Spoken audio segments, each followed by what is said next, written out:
नमस्कार बालमित्र मैत्रिणींनो आणि माझ्या मित्रमैत्रिणींनासुद्धा. मी मंगला अमलगावकर. माझं मंगला आजीच्या धमाल गोष्टी नावाचं यूट्यूब चॅनल आहे.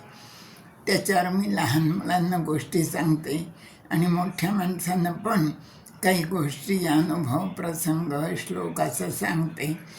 तर तुम्ही सर्वांनी माझं चॅनल सबस्क्राईब करा, लाईक करा, शेअर करत जा आणि मला कॉमेंट पण लिहून पाठवा बरं का. तर आज मी आता जे सांगणार आहे ना, ते तुकारामांचं जे आहे वाक्य त्याच्यावर सांगणार आहे. तर काय, निंदकाचे घर असावे शेजारी, असं तुकाराम म्हणतात. काय म्हणतात? निंदकाचे घर असावे शेजारी. याचा अर्थ तर सोपा आणि सरळच आहे की निंदा करणारा जो आहे तो आपल्या शेजारी असावा, असा अर्थ आहे त्याचा. पण निंदा केलेली कुणालाच आवडत नाही. आपल्याला तरी आवडतं का? स्तुती आवडते सगळ्यांना. निंदा केली, दोष दाखवले तर ते कुणाला आवडत नाही.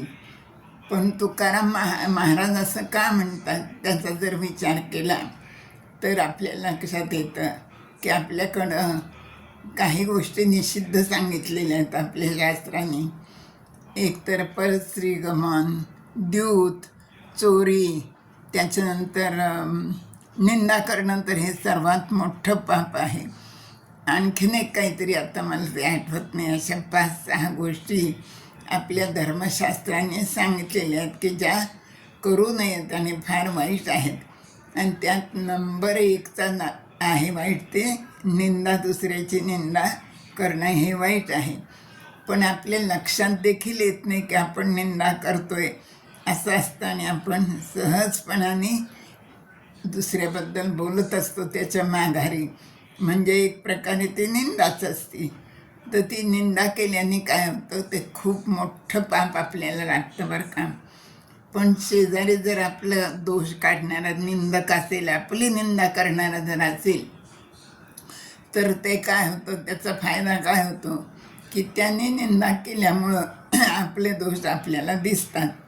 आणि जर दोष दिसले तरच आपण ते नाहीच करण्याचा प्रयत्न करू ना. नाहीतर मग आपण ते काढून नाही टाकू शकत.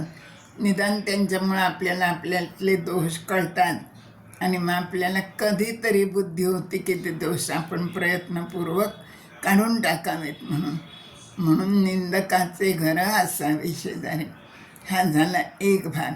आणि दुसरा भाग असा आहे की निंदा करणारा जो असतो ना, तर तो निंदा करतो त्यावेळेस काय होतं की आपलं सगळं पाप तो चाटून स्वतःकडं घेतो आणि आपल्याला पापमुक्त करतो.